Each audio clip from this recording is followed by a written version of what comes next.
It's a great day to you out there, and we're also happy to have you link up with us on Talk Point again, Lagos Television. My name is Omololu Rusanwo. Today on Talk Point, our focus will be on how we can actually help the children grow. We're looking at creating a better Nigeria for the children, and of course, this has to do with our ability to ensure that right things are done, the right to education, the right to life, the right to give them what it desires, so that we can also make them grow as future leaders in Nigeria. I have two guests in the studio that will be doing justice to that with me. To my immediate right, I have Eunice Idika. She's an educator. Eunice, it's nice to have you. Hi, thank you for having me. Yeah, it's nice seeing you on Top Point. You can project out. We need to hear you very well. I'm happy to seeing you, and this has been my first time. Yeah, no, that's only So the first happy. time. No, wala, it's okay. You're good. Yes, I have with me also Mr. Temilade Oladele. He's the president of the Institute of Councillors and Archbishops and Marriage Councillors of Nigeria, right? I hope I'm right. Yes, you are right. It's nice to have you, sir. Thank you You've very been much. here a couple of times. See you again. Yes, it's good to have both of you, because we also need to look at how the educator and the councillors can help the marriage and how they can help the children, because parenting is key to whatever we want to do in life. Now, let me start with you, Mr. Temilade. When we say creating a better Nigeria for the children, what readily comes to your mind when you hear that? Well, as a marriage counselor and administrator, you are talking about children. You have to immediately look at parenting, because the life of a child is directly proportional to the quality of parenting. And when the parent is lacking in the skill of parenting, then the damage comes to the children. Like I've said it again and again, what will an unparented parent now parent children? So we have to have a focus that parents need to do a lot of things at molding the life of children. They must have what we call the knowledge, the skill knowledge, which is cognitive knowledge. Ability to put these children in such a way that they can know how to use logics, how they can, face challenges using, cognitive approach to ensure that they offer solution to issues. Then a parent also must have a skill approach. The attitude approach. This one will be a kind of motivational approach. Ability to let the children know that you can be much more better. You can do more. You can achieve the greatest height. So when you have that kind of motivation into the children, not always condemning them, even some of their mistakes, you can turn it to strength for them. Then there's another skill, which is practice skill. That skill now is ability of the parents to let the children know how to behave rightly in a society. Okay, I'm still going to come to you. So you have given us a background of it. We're still going to discuss more on that. Let me come to Eunice. When you say that, what's your impression when you say we have the right to have the child education and things like that, and the right to have a child grow up in Nigeria? Yeah, concerning that, I think, like he said, as a parent, it lies more in the parent, that's the parenting. We parents, when a child is growing under us or our own biological children, we should learn to do one thing: be more intentional when we are leading these children. In the sense that a child has done something, and you know that this thing this child has done needs coding, and you just overlook it. You understand? It makes these children feel I'm secured and I can do whatever I did is right. Even they know this thing is wrong, because you look at these children, you think they don't know anything, they know more. So when you do things like that, you as a parent, you have to be there as a role model to these children. And when they are not saying those things, they tend to do whatever they like. And that is why we are seeing today different kind of attitude in them in the society today. Yeah, Mr. Temilade, there's something that you said, and we also need to relate it to the value system. Now, if the value system is eroded, obviously it will affect the child, it will affect the society. So in this kind of a situation, what kind of values do we instill in our children so that we can have a saner society? Interesting, sir. You see, the major value that have even been almost eroded now is disciplinary value. We don't give, our children are not being given the right discipline. I was actually listening, I was under one particular gathering. Somebody was mentioning a kind of, that a teacher in the school scolded the child, and the child came home, and the child was not so happy, and asked the child, what happened? He said, my teacher scolded me. Then the parent called the teacher and scolded the teacher in the presence of the child. And he thought he has done the best thing. I said, you are destroying the child gradually.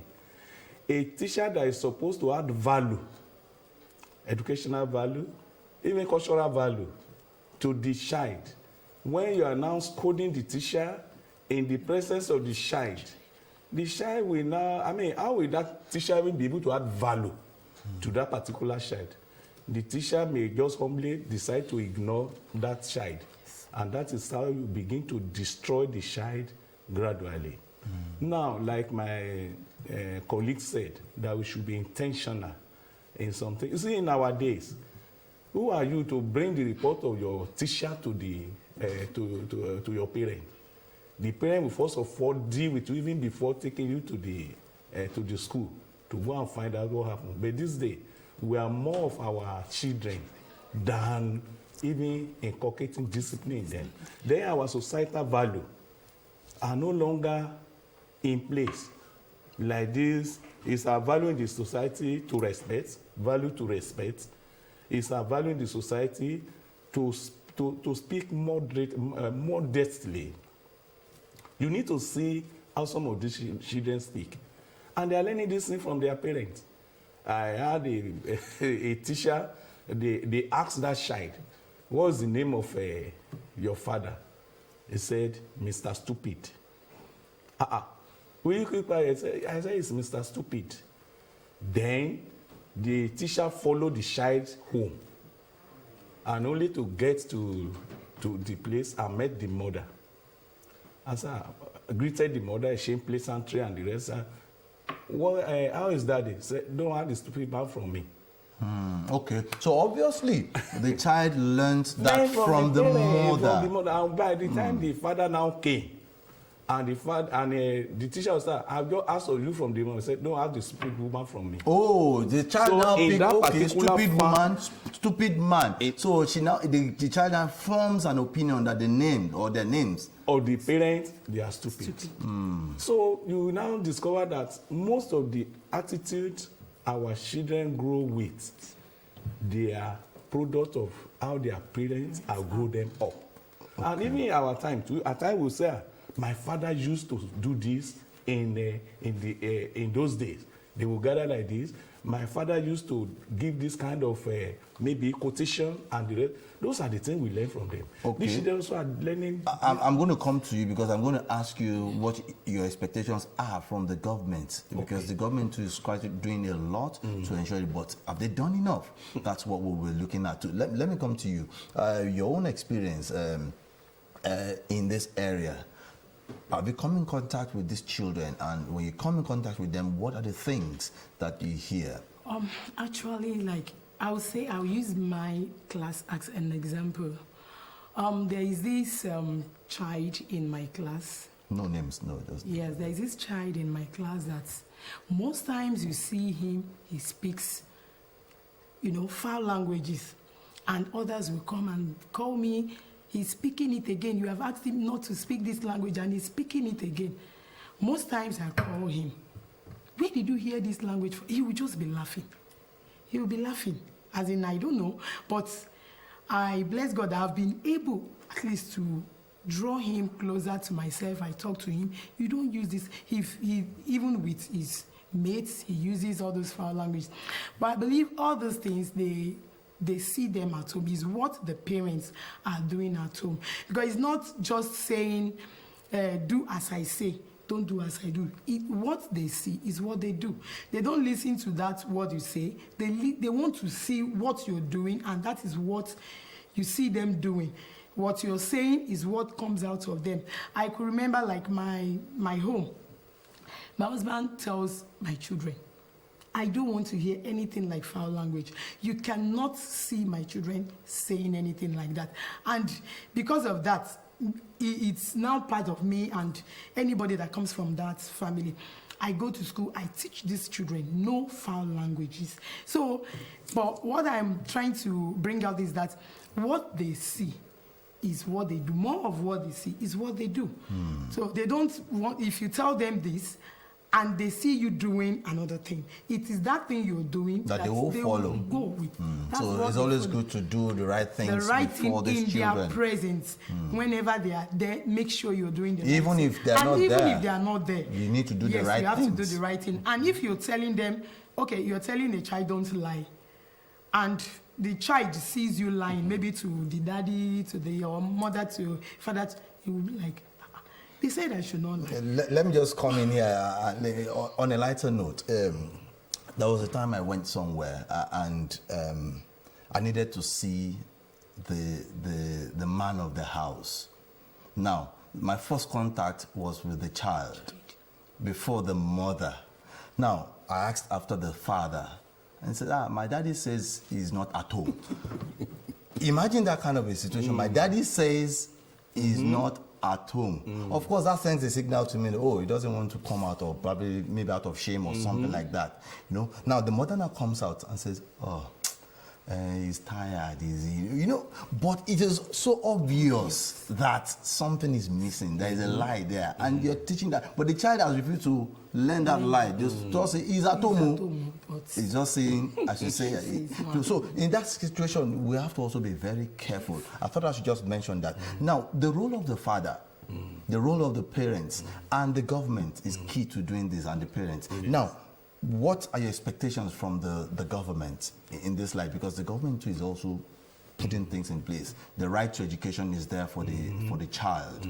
The right to right living, the right to the provision of amenities and things like that, accommodation. So what are your expectations in this light? Well, government also has a lot to do by providing an enabling environment for these children to function in order to maximize their potentials. And that's why we have tiers of government. The federal may not be able to see everything from the local. We now have the state, we now have the local. Now, even from the local, there is dissemination of, the elimination of these councils and the rest. Even up to come to maybe the kings, the baales, and the rest. In every community, I think there should be a kind of networking that when a child, because the right of both the government and the parents is to ensure that value is added to the life of the child. There is no single child that is supposed to be neglected. Otherwise, that child will become a terror or a terrible, fellow to the society by the time the child grows up. So, in any society, when there should be a way that either from the ballet, the king, the CDA, or whatever, the social committee, the association, when they see a child that seems to be roaming about, attention should be called. That child, they should gather them, ask them questions, engage them in peaceful questions, not the one that will scare them that they will not be able to open up their situation. And when we get all of this, then there should be a follow-up. Then from there, if the community cannot handle it, then there should be a kind of network that maybe the local government. We have this situation in our environment. There could be a number of people. How can we have a kind of maybe community-based secondary school or primary school whereby these indigent children, they can be put right? Then if the state, the local cannot handle it, then it's moved to the state. and also to the federal like that. There should be this network. Room should not be made available for any child to be roaming about. Otherwise, an untrained child today becomes a terror tomorrow. Okay, yeah, let me come to you, Eunice, your own perspective. So my perspective is more or less like, okay, the government, we have these schools. We have schools and there are no science, maybe science for under the science, we don't have things like all the equators that they need, operators, all the things they need is not there, and we say we have a school. There are some children here, they might not, when it comes to education, they might not really be able to grab, but they are very creative. So I believe if government have different amenities that can help these children, the ones that cannot really grab things can go at least with that, and if they are creative, we can gather them. Okay, what can you do? What can you do? And I need a clearer picture, and I'm sure my audience too will need a clearer picture. Are you saying in terms of object? Let's assume a child cannot really identify an object, but something. But when he sees the object, with the aid of all those or some learning materials, okay, all those things can help. But if you look at schools today, we just go there, read and write. No materials, no learning materials. So if we can get all those things, I believe with that, these children, most of them will be able to grab most of all those things we are teaching. So that's just what I see about. Okay, Mr. Temilade, I'm not sure if you've had one or two contacts with the United Nations. I don't know, in the course of you doing your work. Now, we know that UNICEF, the United Nations Children Emergency Fund, also is out there to promote the rights of the child and to ensure that there's education. Would you say that they have done enough, or would you say there is enough collaboration from the government and these donor agencies and partners to ensure that we get to the right land? My little interface with UNICEF is that even when UNICEF has disbursed the fund to a particular nation or to the country, and the fund actually utilized to cater for the purpose with which it was disbursed. And this is where we also have to begin to look at how do we allow policies to be fulfilled. I don't want to use some other but there's a common language we always use that corruption are not giving a lot of room for that things they value. So if with the intervention of UNICEF, because they have actually come up with a policy that no child should be discriminated from enjoying all these facilities. But when the facilities are now made available, the funds are disbursed. Are they really being utilized to cater for these indigent children? Is the same fund not being used to better those already in a better class of this thing?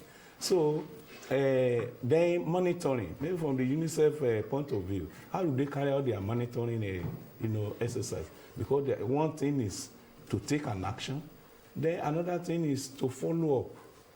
How it's not just to listen to paper reports. Practically go to the field. Now, from a particular community, maybe in let me use my state Ekiti, maybe at Iludun Ekiti, how many of the indigent children there have been able to benefit from UNICEF fund?